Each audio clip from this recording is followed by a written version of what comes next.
News One, au cœur de l'information. B-News One, le tam-tam du continent.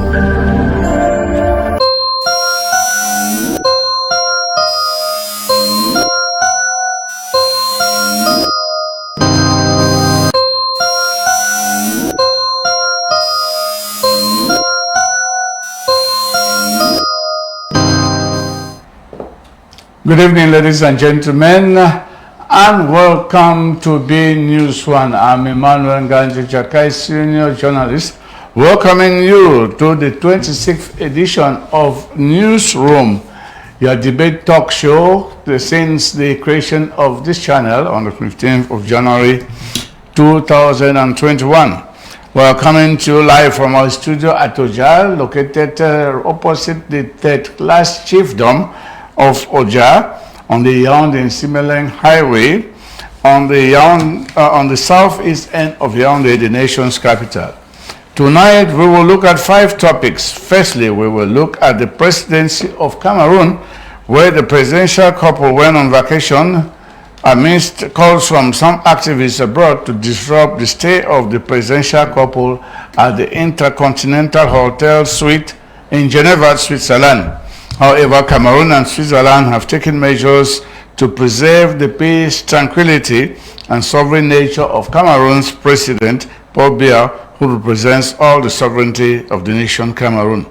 Secondly, we will look at Fcfa versus MINSEP, that's the Ministry of Sports and Physical Education, perpetual imbroglio and infighting within the Cameroon Football Federation, and who benefits from this disorder at Fcfa. In third plan, we will discuss security concerns, the moving of secessionists along the Nigeria-Cameroon border, and which has found both countries taking fresh commitments to crush secessionist movements, threatening peace and stability in both countries. Societal matters will follow in fourth position as we look at polygamy and monogamy to see which is the best option as per the African culture and traditions. We will wrap up things here with education as we examine the causes, consequences, and solutions to moral and civic education malpractices of citizens with regards to the respect of private public life and publications on social media platforms. Present to discuss, analyze, and propose solutions and actions are Mr. Alemken is a political analyst, also journalism lecturer and a professional high school teacher. He is Dean of Studies, Bombay University Institute, Mvan. Welcome, Mr. Alemken. Good evening, veteran Nawe Jakai. Good evening to our televiewers, and good evening to all those who are watching us for the first time. I think today we are going to do our best to enlighten our public and to throw more light to the news of the week. Well, thank you. I will go right away into the first topic, which is, of course, presidential couple trips to Geneva for a vacation. Meanwhile, there have been calls from activists abroad to disrupt the visit of the presidential couple at his Intercontinental Hotel presidential suite. What benefits for Cameroon, especially as there are also threats back home here to attack supporters of the activists, especially the president of MRC? Who profits from all this? What benefits do we have from this, all this noise going on? Biya must go, Biya is it's a criminal and things like that when it's echoed around his hotel. Is that fine for our country? Firstly, I will begin by saying that it is very rightful for the president once a while to go on vacation, just as any other worker within the labor market goes on vacation. I think when the head of state goes on vacation, it is firstly for his private issues. He too is a Cameroonian. He too is a worker. He too has personal affairs that he has to treat. He mustn't treat all what he has to do in the Unity Palace in Yaoundé. And if he's on vacation, there are equally other state affairs that he can do out of Yaoundé.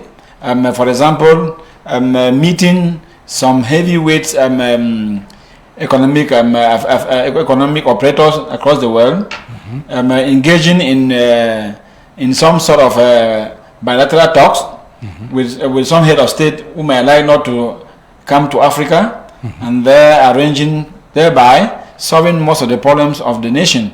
And equally, you know, at the very moment, at this moment, our country is having this political upheaval at the level of the North and Southwest region. He being in Swiss could also give him an advantage to maybe meet some of the actors who are on the field. But unfortunately, his visit out to Switzerland has been very, very, how do I say, many people have reacted to it in a very hostile manner, and by using slogans and then making threats, making attacks, protest marches and the rest.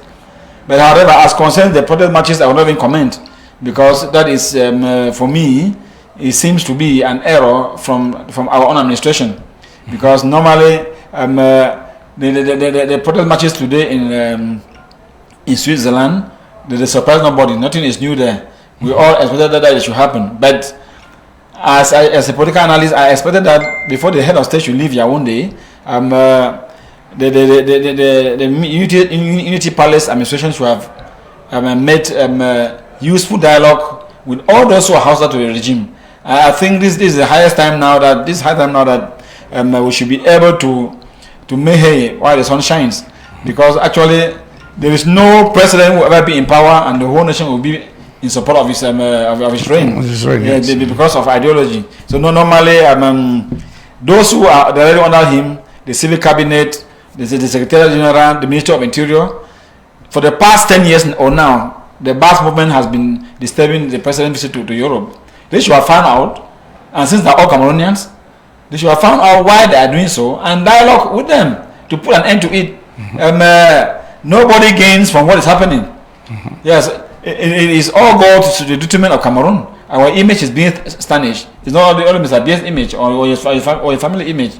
It is the whole Cameroon that is having a poor image at that level. And the Ministry of Communication, knowing it very well, I think that ministry should have gone ahead to find out, dialogue with those young gentlemen, and then the civil cabinet and the secretariat of the presidency should also go in for some lobbying. And I don't think a government will survive with all this tension all through. Mr. Biya cannot take his last 7-year mandate, and he remains and he rolls with plenty of tension every day. When you move right, the extension, you move left, the extension, you go up, not the extension. I think it doesn't fit us. In the National Assembly, the extension, in Fcfa, the extension. I think all this does not fit us. This may tells us that within our mode of governance, we should be able to dictate and find out the errors that the system is committing, and then try to redress it. Nobody wants him out of power now, but what is good is that issues that are pressing should be redressed for a better country to move ahead. Yes, let me just give you proud to 2 days ago, that's on the 15th, the Minister Director of the Civil Cabinet sent a message stating that the President of the Republic is doing fine. That was, I think, on Wednesday. So this one came out on Thursday. On Thursday, but it was done on Wednesday. He said the President of the Republic is doing fine, and he does not want violent confrontations between Cameroonians to behave like the others is to give them importance. Now, when he said that the violent confrontations between Cameroonians, because here back home, some other groups group themselves together that they were going to attack the president of MRC, Professor Kamto. His house should be attacked should anybody try to attack the Intercontinental Hotel. So as these things were building up, counter attacks, others said that no, they will attack the Swiss embassy here if Intercontinental Hotel is attacked. So as a first move to calm down tensions, the director of civil cabinet came out with these instructions to assure Cameroonians that the president is doing fine and does not want any confrontations between Cameroonians.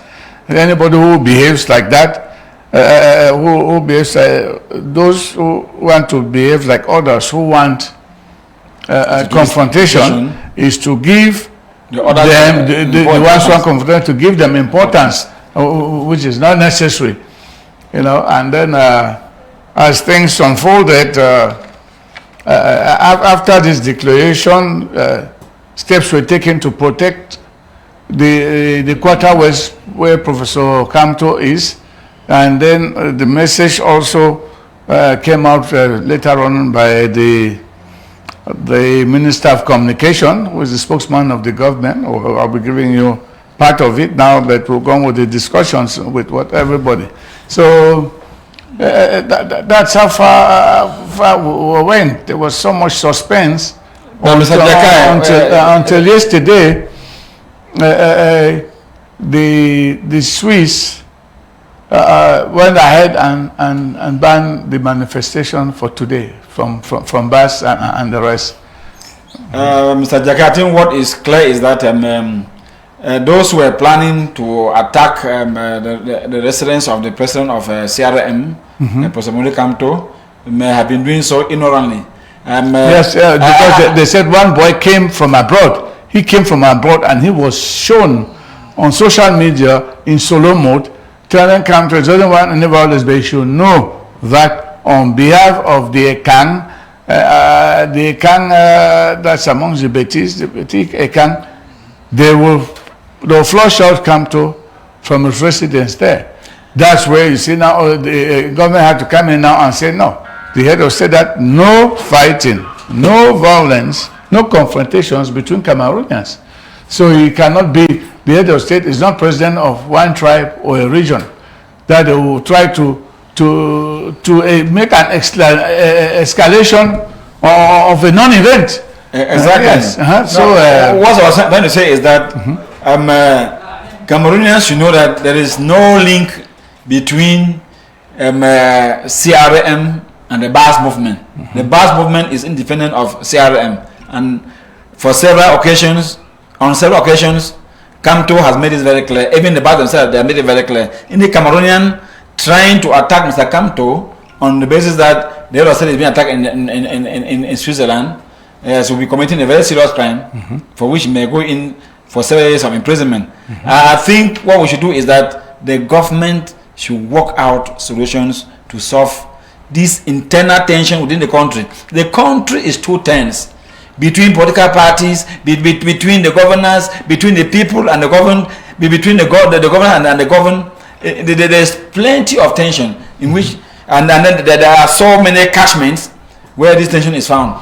In fact, I think the Minister of Communication came out with his own communique. For me, as a communicator, I just wave my hand over it, because in principle, all what is happening today, nothing is surprising to any person. We were all expecting. What did they do to prevent it? We should stop solving consequences. Everything that's happening to Cameroon, we are responsible. Those governing us, they don't do their duties. They wait until it happens, then they start shouting around and making noise. They should prevent it. There is nobody who never knew that as the head of state took the flight for Switzerland on Sunday, on Sunday morning, those guys did not react. But we're expecting that this time around they should sit quiet, and if they have sat quiet, we have meant that the state have made some advances towards them to tell them that no, the country belongs to us all. Because some people think that patriotism is meant for others. The country belongs to us all, and it is their place. Those ministers, those technical officers at the presidency of the republic, to tell the president that it is better now for us to avoid all this catchment of tension in the country. It doesn't pay anybody. It reaps us. If we take in terms of our national revenue, you find that all these crises, they are rendering us poorer and poorer. Yes. And then you find only the corridor between Douala, Boya, Kumba, and Calabar has gone down if you go by custom statistics, you find that the economy is draining down simply because of social tension. I think the better our ministers, our ministers, the head of state, and the others, not only the head of state, because in fact the head of state expect that those who are responsible for certain issues should work. Yes, you cannot be at all the front. When the other day I saw people they destroyed their homes at was it at Corbison? Yes. They came out and were calling for Papadia. The other one they destroyed their homes in Walla at Paycard. They came out, they're calling for Papadia, crying, Papadia help us. I think ministers in Cameroon should stop being figureheads. They should know that they have been appointed to serve the people. They must not allow the population to suffer and every time calling on the name of the head of state to come for assistance. I think they are there because the people are there. They should know that one day too they can become president. Well, from what I gathered, the other publication that came out yesterday, which the Minister Ayulo, someone, the actor of the civil cabinet, said was happy to announce that the Swiss had banned this manifestation from going through, and that the head of state welcomed that decision by the host country of the presidential couple. President Paul Biya wants to remind all Cameroonians that Cameroon belongs to all of us, and people should participate in dialogue and being responsible, respecting our sovereignty, because it does not damage Paul Biya alone. What they are doing, it damages the whole country. So he called them to remain calm, and we'll move forward to pursue our developmental goals. And some excerpts which I got from the government spokesman, Minister of Communication, René Sadi. He said the head of state is head of state of Cameroon and the entire Cameroonian people. As such, wherever he may be, he is entitled to respect and deserves the consideration of all his compatriots. This means that an attack directed at the person of the head of state is an attack on Cameroon and Cameroonians as a whole. Building on this, all Cameroonians of goodwill, animated by a sense of patriotism and conscious of their intrinsic responsibility and the sacredness of the office of the Republic, strongly condemn the irresponsible actions of compatriots who want to take part in violent confrontations. Such actions, masterminded and orchestrated by heterogeneous and visibly misguided groups, are detrimental not only to the one who, by the will of the vast majority of the Cameroonian people, is presiding over the destiny of our nation, but also the image of Cameroon and to the dignity of the Cameroonian people. The government of the Republic of Cameroon appeals to the patriotism of its fellow citizens in the diaspora, to their honorability and sense of responsibility to refrain from such inappropriate, dishonorable, and pernicious actions that tarnish our collective image. So that's what I got from this. That's from the government spokesman. The Director of Civil Cabinet did its own work to inform all parties concerned the need for peace and the heeded. Mr. Jaka, I think he's writing now. My problem with the ministers is the fact that they write when things have already happened. What have they been doing since 2018 to calm down this tension, to bring this this group called BAS to reason? I think the type of practice that is I agree with you, because I remember those who started first of all the code. Exactly. The code was received by the head of state. Exactly. The head of state received them in Geneva in that same hotel. 5 of them. I know two of the young men were there. So the head of state told them that what was your problem? Exactly. Tell me what's the problem. You have a job, okay, you go back, but what are you doing here? What are you doing in Europe? Europe. Oh, we just have a job to answer. That's okay. They made sure they gave them the means to come back home. Come back home. See, because you can't do this. He told them, I'll die, I will go. But you destroy the country, and then what will you have tomorrow? Tomorrow. Yeah, I'm here. Did you see me down there? He said, so people should stop it. So that guy of the code came here. He told us openly that the presidential security did not beat them. That they used to stay. So once they said, okay, exactly. They should send 5 representatives. They came up and they were received. They discussed with the head of state, and the head of state told them certain things. Others even gave the names of some members of government who financed them. That go and create disorder, go and embarrass the head of state. So that is the truth of this disorder in Europe. So when the Swiss were informed that when you see children do go like that, if they go overboard now and go and enter our embassy, is that when you react? No, so know that what happened in France can also happen in Geneva.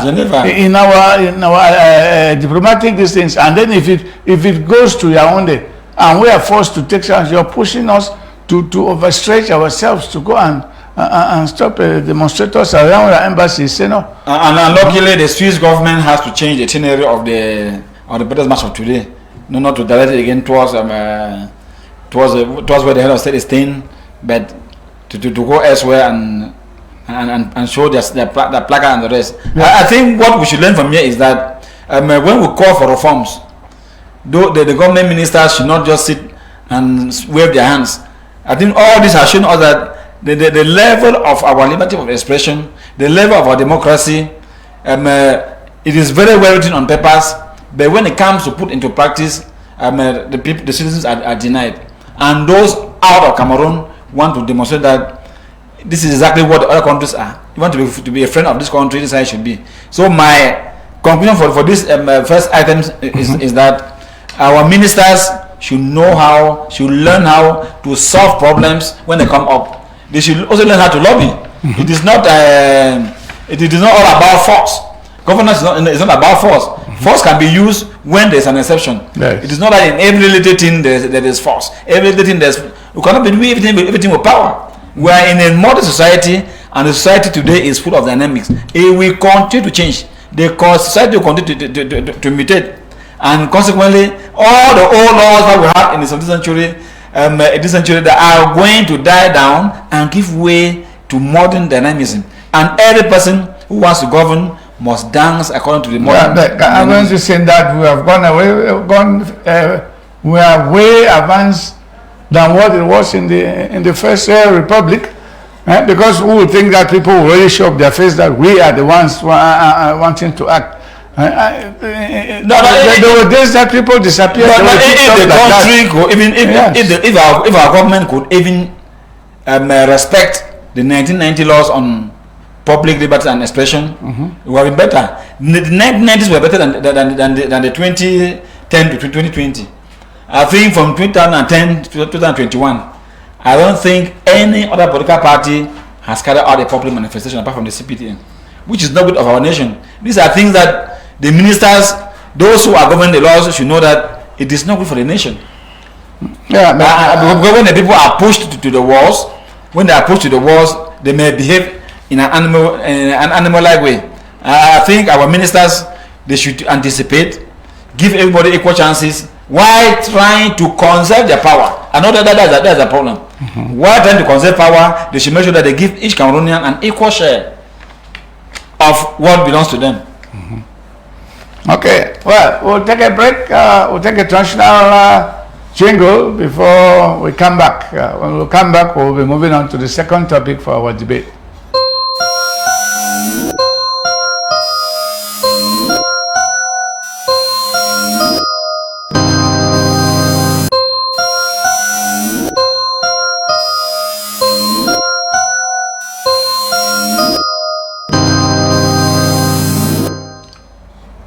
Welcome back. If you just joined in the program, this is the newsroom. and it is the debate talk show on B News 1. Our second topic for debate this evening is Fcfa and the Ministry of Sports and Physical Education. Why the perpetual imbroglio and infighting in the Cameroon Football Federation, and who benefits from the disorder at Fcfa? And can this jeopardize the upcoming AFCON 2022 and World Cup qualifiers for Cameroon?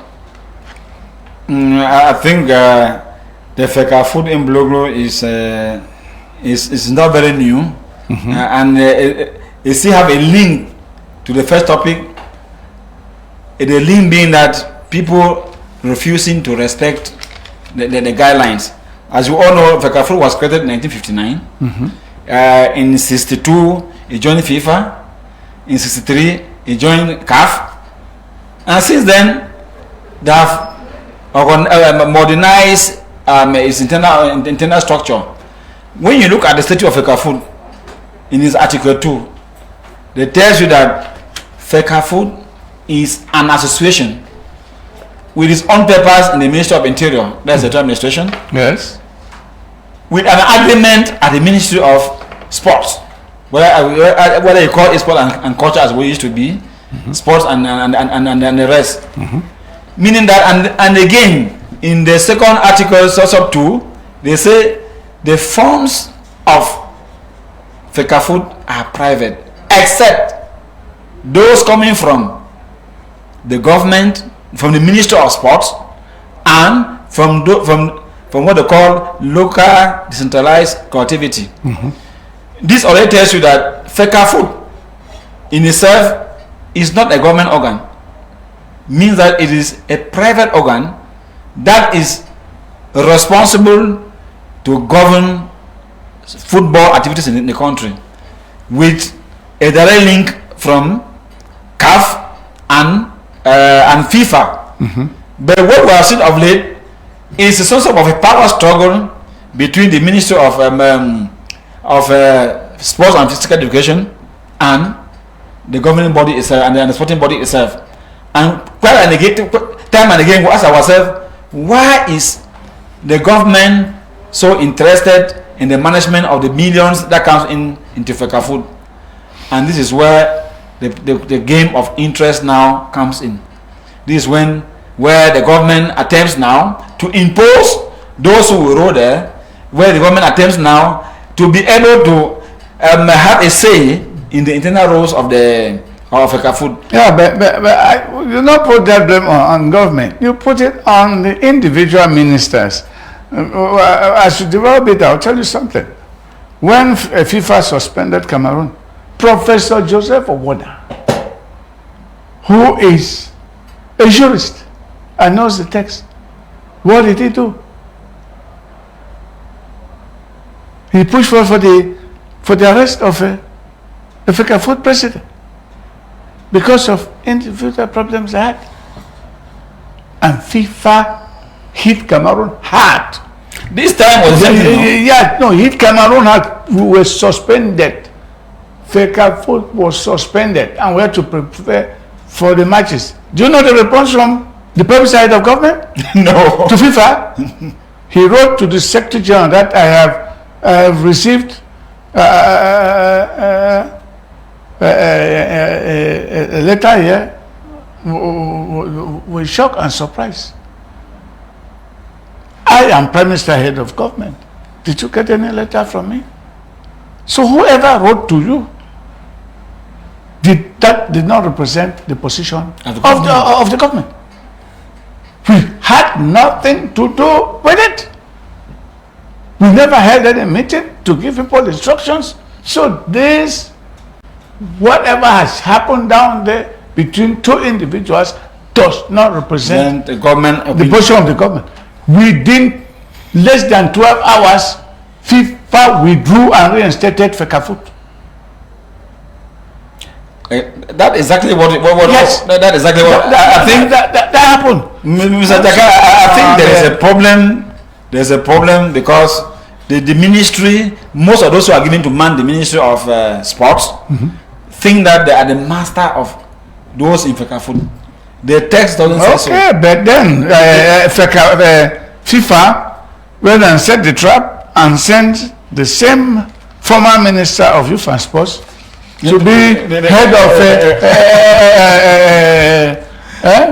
what do you call it? Interim committee. Okay, but he was not able to change the text. No, it was unable. He was unable to change the text. You understand what I'm saying? Exactly. But then he brought in somebody else to be president. And the person was still irregular. Yes, Tombi Aroko, but they said that no, his election is illegal. Because the election of 2009, when John Beginning was supposed to take over as vice president, was never respected. So why did the what they call again, the that committee is what called again what? It's an interim managing committee. Because even right now, the present executive of Sedum Bombo Joya has that status. So for the Minister of Sports and Physical Education to have written to say that they have not respected their laws and this and that, he's gone too far, and his boss will have to call him to order. It is a dangerous system because you don't do that to put the country into problems. Exactly. Yes, because doing that, we all know that this is an association. The Minister of Sports and Physical Education is not a member of that association. Exactly. Right? And it is not he's not the mentor. Yes. He's not the mentor. Because before the last General Assembly of July 13, the minister even wrote a letter banning it. Banning it. And you found what the national press was saying. That it was a coup d'etat to help Cameroon not to host the AFCON. Yes, and we came very close to it. We came very close to it. Less than 12 hours to the opening of that Congress, between 7:30 and 8 p.m. And luckily, a few phone calls were made, and the divisional officer has to leave the bank. No, just wash his hands off the matter, and instead told them to go ahead and hold their assembly. No, but Mr. Njaka, I think what we should understand from now henceforth is that if you are a chef d'etat as a court and subdue, or a senior due, when you send to Yaoundé, it will be time for you to reread the text of this nation. Yes. When you are sent to Yaoundé, I to be sous-prefet at Yaoundé 5, 7, and the rest, to be senior to be governor, it is time for you to reread the text of the republic, which says that you are the representative of the president of the republic. So why take orders from a minister? When you are made a minister, it is time again for you to reread the text that govern this country. I don't think a minister of sports, knowing very well the text of Africa Food, sit down and sign a letter to obstruct them from having the General Assembly. Meanwhile, the text says, after meeting in each of the General Assembly, they have 30 days to give their report to the Minister of Interior and the Minister of Sports. And during the assembly, the Minister of Sports sent a representative. It's just like the PTA, no? With the PTA, the government is by the subdue attempt, by the senior, they depend on the capacity of the school. I think our government ministers, government officials, time and again, they should be conversant with the rule of governance in our country.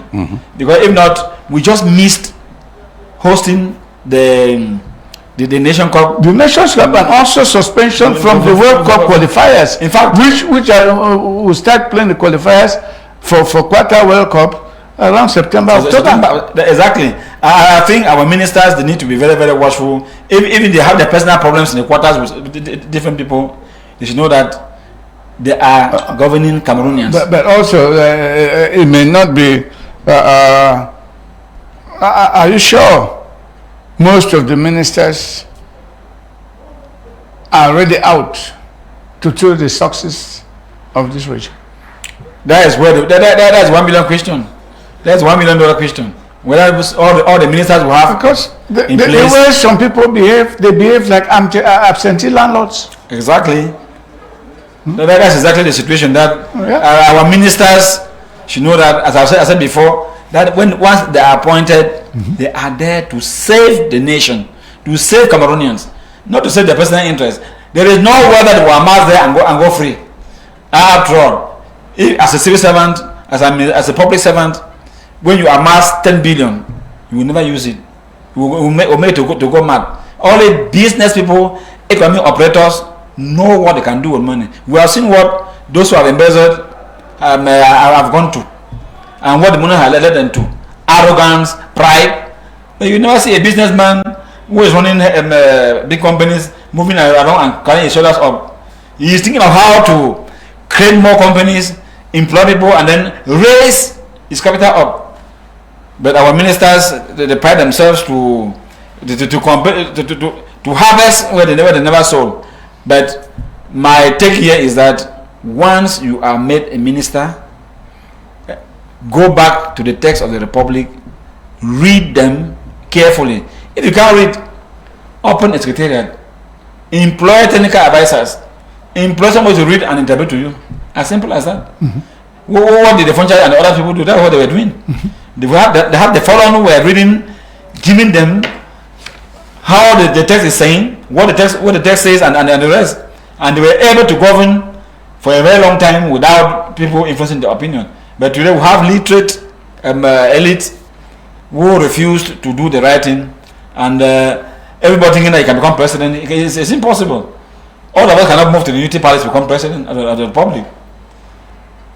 Each of us will save the nation at a given level. Where you find yourself, you save the nation and make things to go ahead. When I heard that the subdue of Yaoundé 3, of Yaoundé 2, banned the General Assembly of Fcfa, I was ashamed.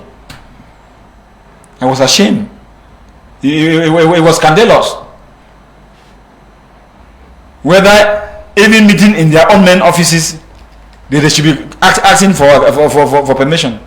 Meanwhile, knowing that Fcfa is a private association. And what is fun is that when Fcfa had a problem with his own internal organ that he created, this same Fcfa executive took the matter to court, which is against the international law and the text in place. The Minister of Territorial Administration had to come out with serious instructions to all the divisional officers of Yaoundé not to allow the professional league to hold their meetings. Just a few months ago. This happened a few months ago. And then today it is a divisional officer in Yaoundé who knows what the situation is, coming now to ban the Fcfa, which is a parent association. So we begin to ask ourselves, who is fooling who here and who is fooling this structural chaos? Yes. Don't they want us to enjoy the AFCON 2021? Yes. This should tell us. This is a clear attempt to sabotage our hosting of this international event, which will be the first of its kind in Africa. And us after 40 years. With how many teams? 24. 24 teams. That is 6 pools. That's never happened in any African country. And we have built states there to handle that. And if not COVID, we would have had about 5 million visitors within that period. Yes. If not COVID, we were just praying that by that time the COVID should really subside, so that our tourism industry can be boosted. Well, but for that, I'm sure that it will be boosted because European countries, after their European Nations Cup, you know, they played it in 5 countries. In 5 countries. So they will come. We'll have lots of spectators, and I'm glad that the hotel infrastructure in the major cities, Douala, Yaoundé, Bafoussam, and even Garwa, which we're doubting, are coming up to date to receive these people. So we're going to have a great African Nations Cup here. It's just that this thing has gone on. President Seydou Mbonjoya has gone through, although he has his other things to be judged on for having excluded the professional league from the electors. So are they going to make sure that all the members of the former professional league will be allowed to be in the regional and divisional assemblies of Fcfa? Because if they are excluded, that's another serious problem. That's another serious problem. That would be another serious problem. Yes. Very, very serious problem. But anyway, I'm happy that the text this time around went through, and the issue of 2009, I think it is almost laid to rest. Except that Maduraman may come up again to provoke other lines, maybe which were not expected. We cannot keep on crying for spilling milk for 11 years. I think Cameroon football needs to move ahead. Our elite one has been reduced to interquartier. Yes. The elite two is just like score games with secondary schools. The First Division League Championship was created to unify this republic, bring the children of Cameroon together. That is why you find that a player like Ibrahim, who was from a Filang of Garwa, was brought to Canon. Chebo Jean-Marie was brought from Aigle and Kongsamba to Canon. Exactly. Roberta, who is chief of Mbankomo, was the goalkeeper of Prison Social Club of Boya. Even Bell and Twine. No, I think all that. So football has been a unifying factor to the nation. And then they said the best clubs of the second division leagues had to go to Interpol to decide which three teams will go to Elite One. So that brought again children from the 10 regions until the Mohammed regime came and destroyed that unifying factor of First Division League, Interpol, which is to produce for the First Division League. And for the national team? Yeah, the national team. And for the national team? Yes. We have players who left from Interpol to the national team. So that the Geneva came, the Tattoo and the rest. Yes. Ibrahim Amadou and so that the Interpol. Late Tato Stephen Dipakem, they came from Kumba, from Kamer, the marketing board. No, I think those who have lived the old days of Cameroonian football, they will know that. But that time I was very young. When there's a match between Peter Bamada and Dinamo Odwala, in fact, there is fanfare. Yes. The town is booming. When there is Fedab Fumban and Peter Bamanda, Brothers Bunda, some will leave Bafoussam just to come and see that brother who was called Wafo Luis. He was the center sweeper of Peter Bamenda. Just to come and see him play, defend the Anglos. In fact, the same thing happened in Kumba with the Canon Jam Bosco, playing for Peter Kumba. Yes. I think this football team has been a very strong, even a Pese in Peter Bamenda took them to the final in 1979. Even though at the end it turned out that they saw the match to Dinamo because he was and that kept on admitting the whole thing for the but it was okay. Yeah, it was okay. So we are hoping that they will bring back this unifying structure. Exactly. If this unifying structure is not brought in, then the frustration will continue. I'll tell you one thing. And for that reason, most of our ministers and our governors, they should read the history of Cameroon. Yes.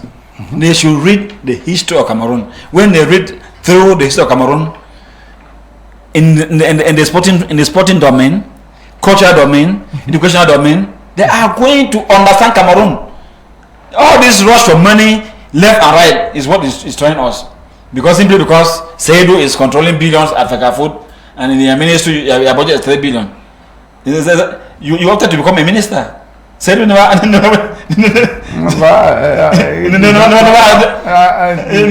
Seydou choose to run behind sport. Yes. I don't see why people they should mix up their functions.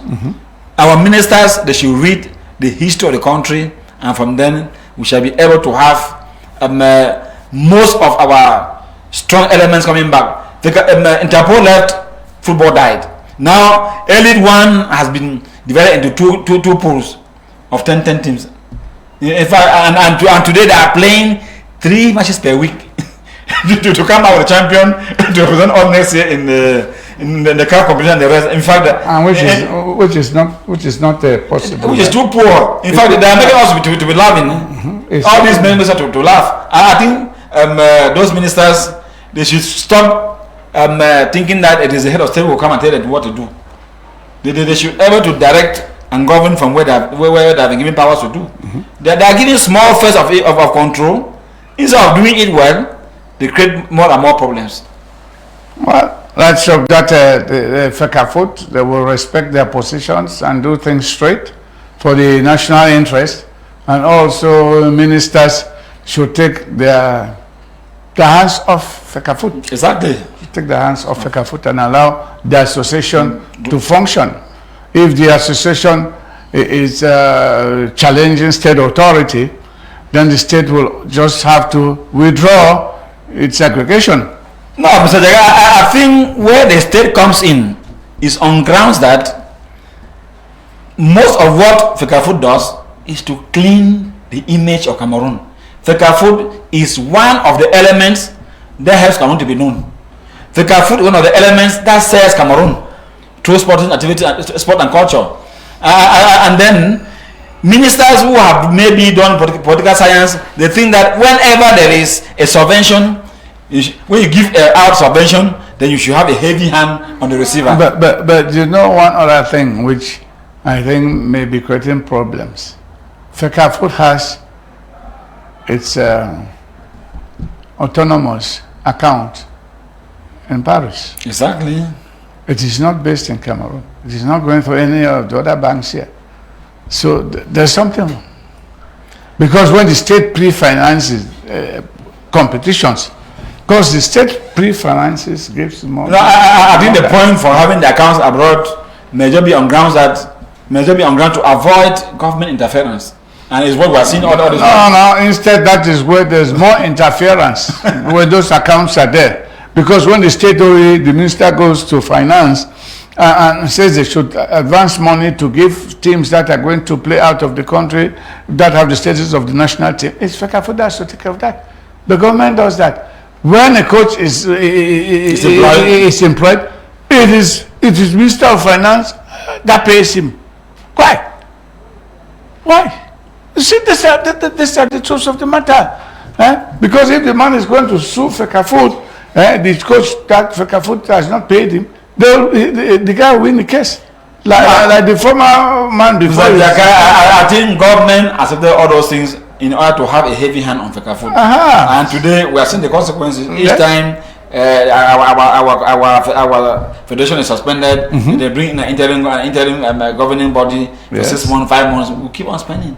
But you see that the professional league was doing fine. Because the state was pumping 500 million into the professional league. And those players, behold, the few I spoke with, they were sure of one thing: whether they play or not, they have 50,000 francs a month. They can pay their rents. I mean, they started getting married before the team owner will say, okay, let me go and pay dowry for you. Let's say you start their family, their children going to school.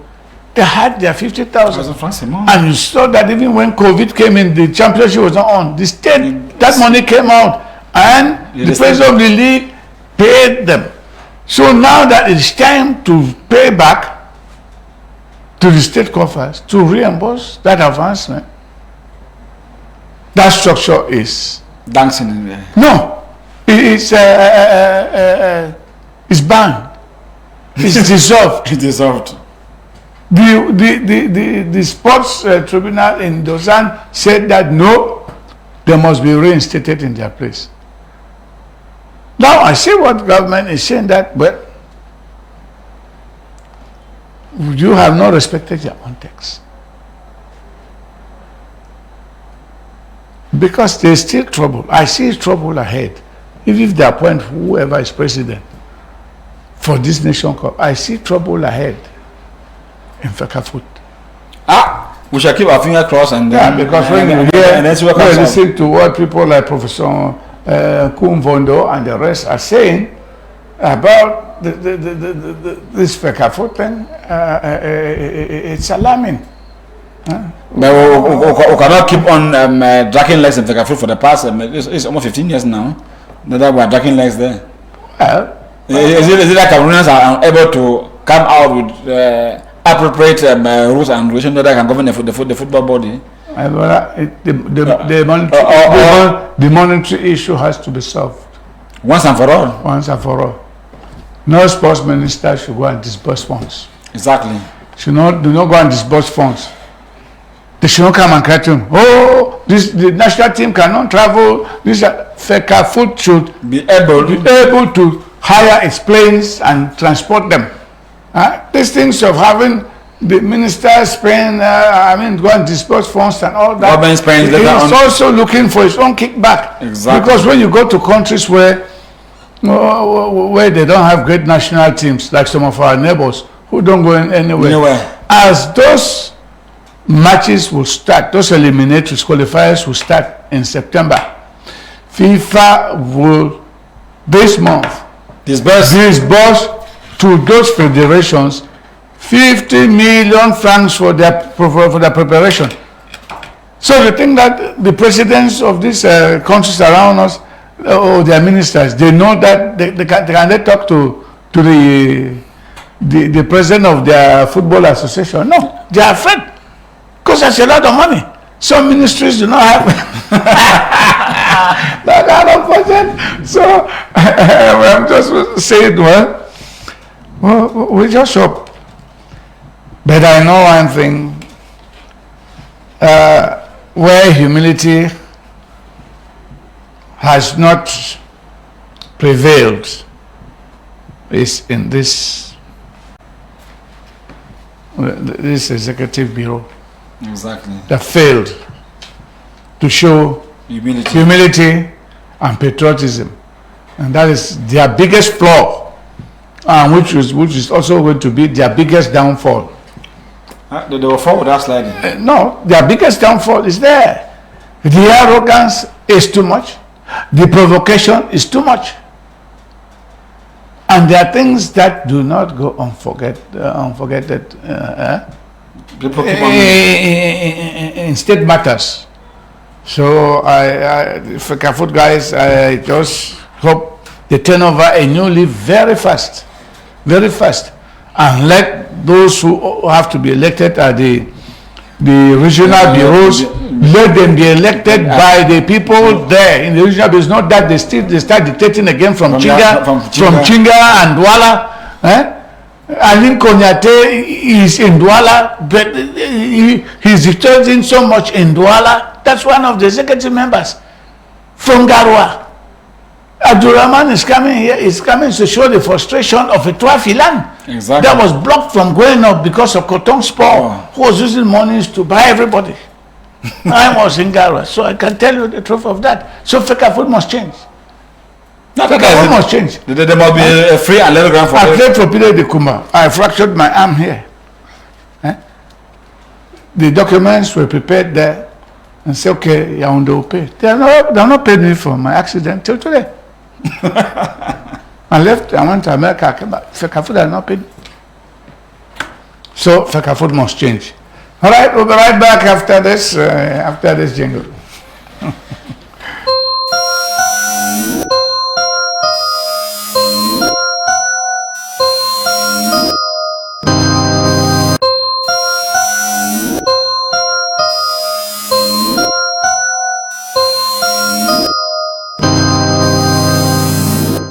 so minutes.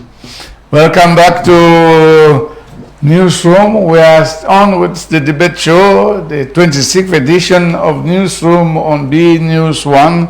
And of course, we're going to discuss the third topic on our debate. It concerns security and movement of secessionists. Secessionists from Nigeria who want to create the state of Biafra. They have reactivated their ways and are now in collaboration with Cameroonians who want to create this Republic of Ambazonia. Both of them have financing from the Kilimanjaro's Capitals United Company in Canada. And that company gave billions which the Biafrans used to fight against the Federal Republic. And now they still feel that it is time to go back to the Biafra war. And the leader of that movement, Nnamdi Kanu, was arrested. He was arrested. He was flying out of the country, and his plane was intercepted and was arrested, and he's in the keeping of Nigeria, just like we have Sissoko and the rest also under this thing. So, Cameroon met the President of the Republic, sent the Minister Delegate at the Presidency in charge of the Commonwealth, Mr. Felix Mbayu, who was the Special Envoy, to go to Nigeria and discuss with Muhammadu Buhari. Of course, when that discussion finished in Aso Rock Palace in Abuja, the President of the Federal Republic of Nigeria, Muhammadu Buhari, stated that they are going to crush the secessionist movements. They have taken a fresh commitment to crush them. Ambazonians are supposed and accused, like we had in the United States, of importing weapons from abroad through Nigeria. So Nigeria too has come and said, okay, we are not going to allow those weapons anymore. If they were, we are going to open our eyes now to make sure that those things, those movements don't take place between Cameroon and Nigeria. So, what's your take on that, my brother? I think the two countries, Cameroon and Nigeria, they are under hot fire. It is not as easy as you have just said there. Even what Mr. Buhari said, that he will crush them, the words are you said them so sweepingly as if it was so easy. What we have to know is that in 2012, Kanu Nnamdi reactivated they call it the Igbo people, indigenous the indigenous people of Biafra. That's how they call the movement. The movement is called the indigenous people movement of Biafra movement, and that movement came up because of the problem, and the problem is because it is the problem of farmer and herdsmen clashes. That means the northerners who are in the southeast of Nigeria using plenty of land for grazing, while the local population don't have land to farm. This is where this movement originated, and Kanu, from that period, decided to go on offensive by creating an online radio or the Biafra, where from it he broadcast a lot of issues and then informed the Biafran people of their suffering within the state of Nigeria, and even regretted why Gowon failed. Why Ojukwu failed between 1967 and 1970.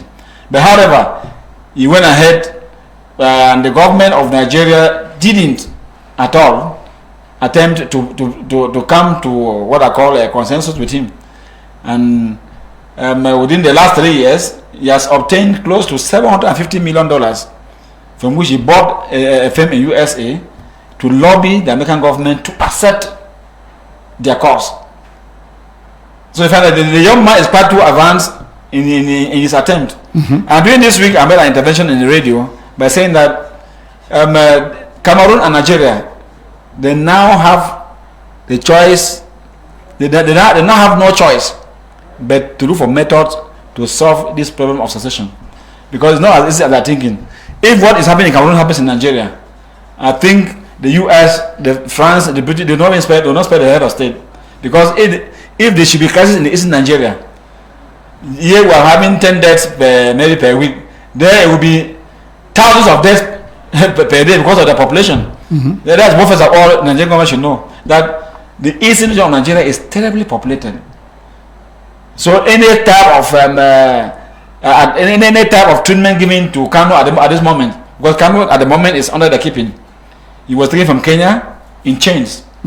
Just that they brought Sissoko and the rest from Abuja. And then my problem is that Buhari should learn the lesson. I think Mr. Ambayo Felix gave him the lessons that arresting leaders in the secession movement will never and cannot solve the problem. What Nigeria should do now is let them go straight to genuine dialogue and end it, because theirs is still very fresh. If they can dialogue very well with these young men and then provide new land maybe for the northerners herdsmen in the southeast Nigeria, I think the problem is subside.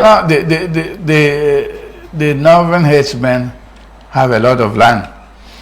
The only problem I see is that the northern part of Nigeria is more industrialized, and those are international agricultural zones. Exactly. That even the rich white farmers of Zimbabwe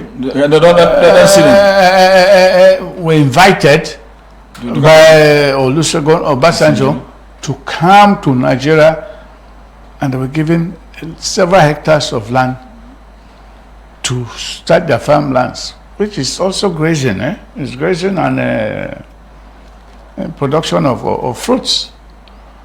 Because when you see the oranges, you see the oranges that are coming, through Manfi to Bafu, Sambamenda, and Yaoundé. Most of them are from those industrial. There is a video that's been gone viral with the former president Olusegun Obasanjo on his farms. They are doing quite very well. They are doing very well, but just that a country with a heavy population must always have those small little. The Igbos have stayed in their villages, in their small communities, and they are now facing problems like what the Ototongs of Yaoundé also are facing, because they cannot have their farms anymore. Those who are going now to the neighboring villages also to go and do agriculture there, they find out that that land too has been rented by strangers from the city. Yeah, so heavy northerners. Yes. When you go to the Mbam, most of the land that at one moment was under tobacco has now become grazing land. It has now become grazing land for special qualities of cows from Europe. Which most Cameroonians who are in government or some high post of responsibility have invested in. Those cows, they're either brown or black.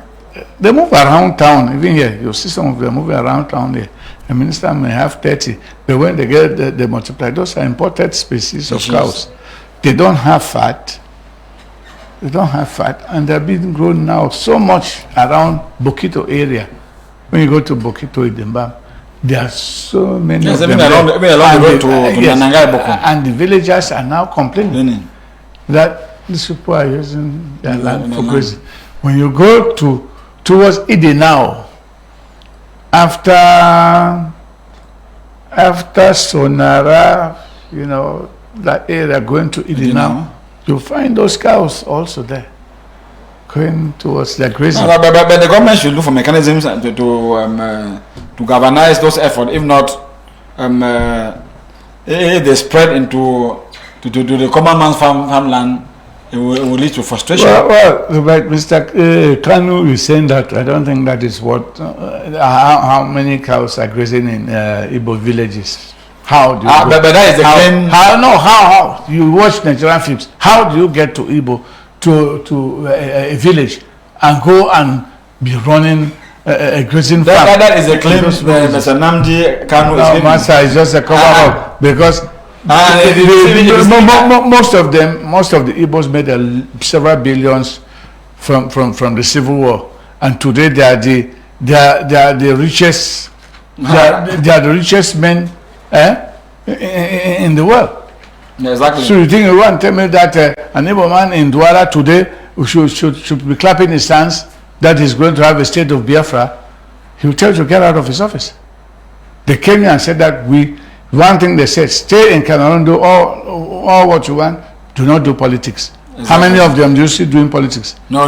Nigerian Association in Cameroon, they don't take part in Cameroon politics, they don't run Nigerian politics in Cameroon. They like to do their business. Exactly. And they go back home and build in the villages. So Kano will have how many supporters? All those billions he has collected from America, I hope he's going to declare taxes, because where is that account from? Did he put it in Union Bank for Africa, for example, of Olumilu, that young enterprise in Nigeria who is a billionaire? Have they put it in his bank? He has a bank in a branch in New York. Mr. Jaka, my fear is just the fact that this very guy, they went along in April to get to an understanding with the Amazonian leaders somewhere in the diaspora. And with them having this sum of money, the two governments need to work in synergy. But that is why they are saying that they have to push them, because they took one of our brothers, Akwanga, who went and signed with Kilimanjaro Capitals Limited, and they got 300 and something million Canadian dollars, which is the equivalent of about 150 billion. What have they done with that money? What have they done with all that money? So you should understand. And they sold what? The northeast block of Bakassi, which Cameroon won over Nigeria in the National Court of Justice. And then you want that those same people should come and say that that land belongs to them? My brother, are we in a fool's paradise or what? No, they should be called to honor. So I feel sorry for such engagements. Investments of these great powers, those are their interests in our countries. Exactly. Yes. Cameroon is ExxonMobil, the Republicans. In Nigeria, it is the French with Elf. Before that, there was Ajib, British and BP. And BP, yes, British Petroleum, which were nationalized by military governments. But then, the British still have a lot of control. A lot of control there. Yes. Mercedes and Volkswagen went and created plants with Peugeot in Nigeria. Those are factories to produce vehicles on the spot. And for exportation. It has made them rich. You think that they are going to be looking at things like that? No. Okay, they should be there, but should be very careful. Because when Abiola said that in 1990, he said that I will become the president of Nigeria. As I'm going back, he was having dinner with our Indomitable Lions, who had just played the quarter-final match in World Cup with them. He said, I will make sure that Nigeria does not pay back any loans. And he was finished. He was finished. He was finished. He finished. So, wishing Kano some luck, should dialogue with his government. Whatever he needs, they'll give him. The Igbo man is not suffering that much. He's not desperate in Nigeria today. They have lived. They are living well, and they are enterprising businessmen all over the world, and they go back and invest, and their children continue. All those that we grew up with, whose parents were there, the parents went back home and died, and the children are running those businesses in Cameroon today. You go to Kumba, you go to Bamenda, Everywhere. you come to Boya, you see those children there. You go to Tico Market. Yes, you find them. So we should not put several divisive political ideas into their heads. Okay, we hope that we will no longer have secessionists, but we will have our fellow brothers and sisters who have come to a sense of understanding to be in cooperation with the government. Exactly. Those who went to DDR centers, they want to make some noise, they are going on, and with the United Nations development plan, most of them are being taught professions which is going to help them. So we should preach peace, the solution for peace. The solution for peace and is the best. Yes. Okay, let's go to the final topic. Marital status, polygamy versus monogamy. What's the best option per the African culture and tradition? Mr. Jaka, I think the answer is, as we say, is blowing the wind. We don't need to look for the answer because we know that our society from the past was built and people had palaces. And when there's a palace, it means that there is a man and several women within the palace. So asking me whether monogamy and polygamy was good for African culture, the answer is polygamy. Because even women who have studied deeply into into gender issues have come up with the conclusion that a man cannot stay with one woman alone, and consequently, our culture in itself, you find that when a chief in those days dies, even today, if he leaves 10 women, the new chief marries the 10 women and add about 10 to them again, or 15, to make sure that the palace is quite big. And then now, going by our culture, you find that in the grass fields, what makes the force of the man is the number of children that he has. And to have many children, what do you need? You need many women. Because those children, firstly, are used as economic tools. Because if you don't have many children, you cannot open up many farms. You have a very small farm to feed on. So the children, they help the parents economically. But today we find that the dawn has been changed simply because of the arrival of Christianity.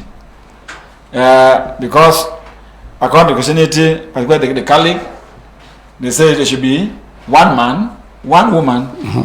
Yes. And but then I saw a Muslim man on viral speaking to women. He said, "Look, if I don't have several wives, then I'm making life difficult for my sisters because nobody will accept taking them into marriage if they will not accept to have mbanyas, to have their mates. Because there are more women than men in the world. So he doesn't say that. And the women were there. Women were clapping. He said, because when you have 4 wives, they will no longer be looking for husbands.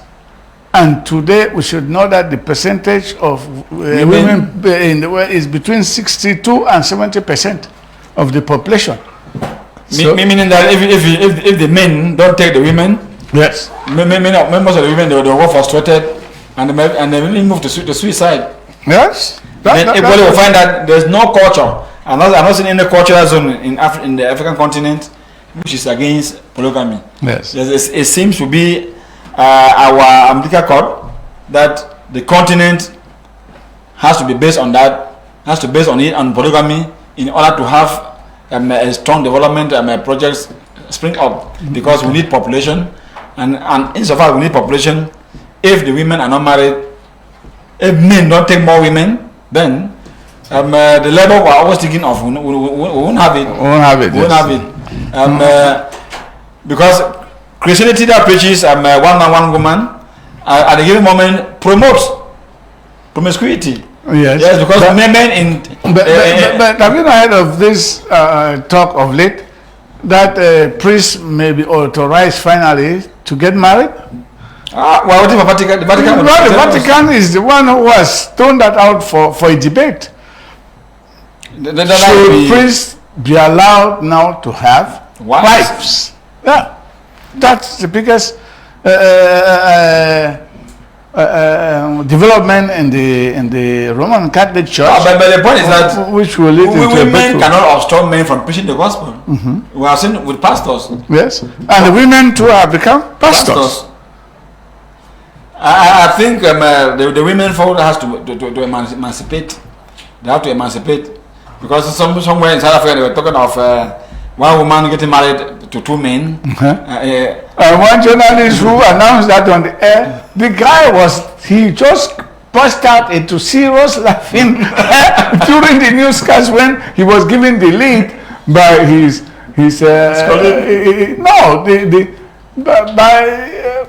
by his news director. You know, they prepare everything and come and give him. When he saw the lead and he read it, the man just burst out and he said, I can't believe that. One woman having two men, and you are giving, this is what I have to read here. I don't see that. I laughed. The man was on the set live in the news. No, as I saw that, I watched the video. Yes, it was really interesting. I watched the video. It was quite exciting. Well, polygamy is the best option according to African cultures and traditions. That is it for Africans. All right, we'll now wrap it up with the fifth topic for debate. We just have about 5 minutes to go. What are the causes, consequences, and solutions to moral and civic education malpractices of citizens with regards to respect of private and public life and well-being and publications on social media platforms? Firstly, the first element there is that our country, Cameroon, does not have any subject in primary school or secondary school that is called media education. Our population has not been educated on media education. So ICTs, the cell phone and the rest, they came to us as a surprise. And since they came in the year 2000, the government has taken no steps to introduce these new guarded force, these subjects at the level of our colleges. Because in Canada, in Britain, in France, there's what they call education on media. There's media education in which children are educated on the use of the audiovisual media, how to go about it, how to use it, what to do, and what not to do. The laws binding it, what will befalls you if you misuse it, etc., etc. Our government up to the moment does not have those this subject on the program. Instead, the government provides a bit of stories in our English textbooks and Anglophones, talking about media problems, media errors, etc., and trying to caution. But if a subject could be coined and is taught at the level of the schools, I think this misuse of the media platform will end. Because today, when an accident occurs, people find pride, first of all, in publishing the images of the people who are in the accident, than giving them first aid. Yes. When there's a fight, people, instead of supporting the fight, they go about filming to put online. And this made me just tell us that our society was not ready for this media boom that we're enjoying today. But however, the government still has a big role to play in sanctioning defaulters. I think the law on cyber criminality and the rest should be reinforced, and the judicial mechanism should be faster. The reason why things are very slow is the fact that when such copies are brought up to the judicial system, it goes back to the long procedure, waiting for trial and the rest. I think these are matters that if the court should act fast, it is going to reduce the rate of what I call media decency. Okay, and you know that the one that really hit our news rooms for the past 2 weeks has been Camus meme, who finally is in waiting trial. He's waiting trial. He's waiting trial at the New Bell prison. He spent his first night on Wednesday, was sent to go on waiting trial. That's a man who had his media company. He's left his wife and children now. And he and his friend, the boy who were there, who were involved in that, are in jail. Even the tapes that came from Douala the other week, the following week, where about 11 people were caught in an apartment. I think 5 ladies and 5 men. Yes, they were having orgies. They were having orgies. That's what they call in American orgies, collective sex. Collective sex. Yes, so they were having orgies and producing sex tapes to be sold to pornographic companies abroad. And our police caught them. Most of them spent. One person gave up to 300,000 francs to be released. And so, the brigade commander and his boys have been picked up, and they are here undergoing interrogation in the competent services of military police. Yes. So we don't know what's going to happen, but for the military personnel, after 21 days. They'll be taken to disciplinary council and sanctioned. But I think what the government is that I think the government should look for a think tank committee to come out with new laws governing this sector. Since it's a new sector. You know that there is a new thing. There's a new thing now in Boya. I just got a circular from my goddaughter. They give you chains, bracelets to wear, and all that, and you think that it is for decoration, but that is like a SIM card that has been put on your body to monitor your movements, and this is mystical. It's mystical. It started with the chains given to girls by some of the sect groups. Exactly. Until that one was busted and the secret came out on national radio, and he made a boom. So they have brought up a new device, and here it is viral in Boya. Young girls. There are several tapes went around giving advantages of it. You can have many men, you can sleep with many men, you can do this.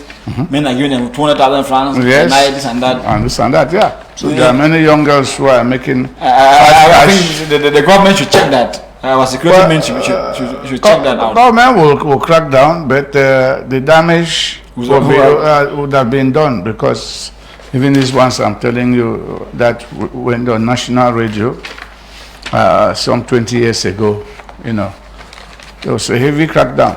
We saw even in Libreville. In Gabon, they had some crackdowns on such behaviors. Well, ladies and gentlemen, that's where we'll wrap it up for this 26th edition of Newsroom. Mr. Kmer, I want to thank you for coming.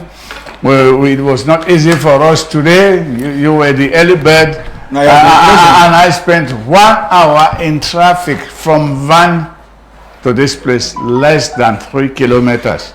So it's really unfortunate, but I'm happy that Mr. Kmer has been up to the task.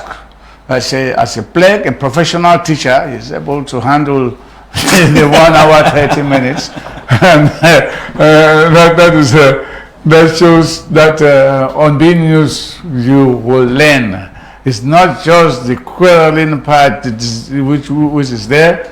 Chamwa has just sent a mail here. He's blocked in traffic because he is driving. We were not driving. We took cabs. And one spot I had to do it on foot. I thought of taking a bike, but it was not possible.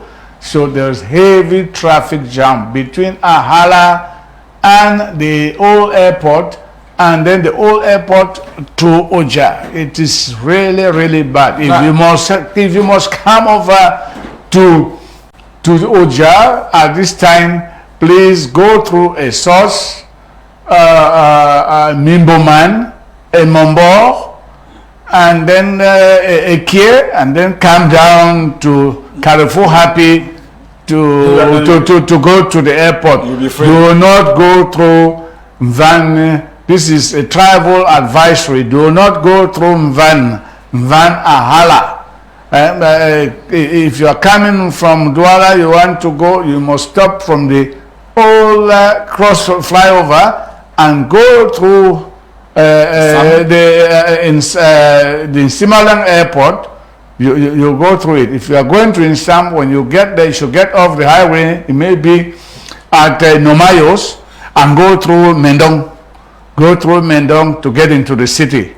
So that's our travel advice. I want to thank our crew. Before you hang up, I want to call upon the city mayor of Yaoundé, Mr. Messi, to make sure that in this mandate, he should decongest Yaoundé South. The south of Yaoundé is one facing this problem of traffic jam.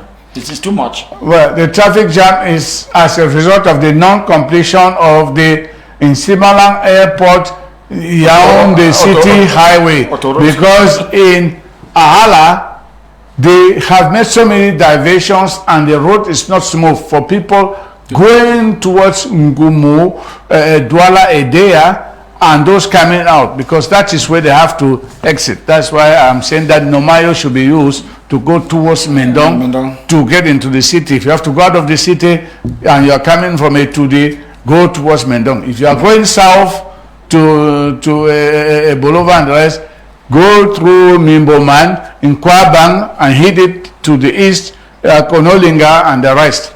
Well, we want to wish you people a safe journey on this long weekend. Drive safe, and when you see there's a congestion, please turn off your cars and make sure that the traffic is free. If not, turn off your car, park the car well, and take a break until traffic starts moving very well.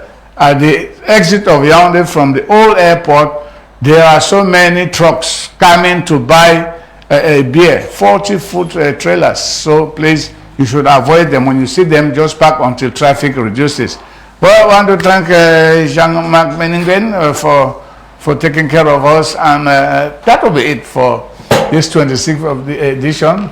We'll say hi to our General Manager, Ernest Obama, and our board chairman, Mr. Luko Oona. That's it. Thanks, and God willing, we'll be with you next week.